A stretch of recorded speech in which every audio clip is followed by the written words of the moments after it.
எப்பா இந்த வருஷம் யாரெல்லாம் பரிசு வாங்க போறீங்கன்னு பார்க்க போறோம்.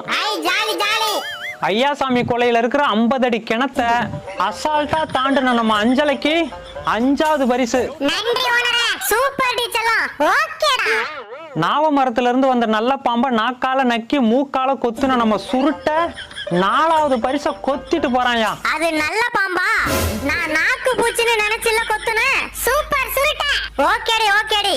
முட்டைய தூக்க வந்த காக்காவை முட்டு சந்துல வச்சு மூச்சு திணற அடிச்ச நம்ம செண்பகம் 3வது பரிசை தூக்கிட்டு போறாயா. வாழ்த்துக்கள் செண்பா. தேங்க்யூடா. கீரிய கீறி விட்டு கத்த விட்டு கெத்து காட்டின நம்ம காளையன் 2வது பரிசை அள்ளிட்டு போறாயா. வாவ் மாமன் கெத்துடி. நீ என் சொத்துடா. நரிய ஏமாத்தி நாய மல்லாத்தி 4 முட்டைய காப்பாத்தி 3 குஞ்சு பொரிச்ச நம்ம காந்த கண்ணாடிக்கு முதல் பரிசை தட்டிட்டு போறாயா. லவ் யூ டி காந்து.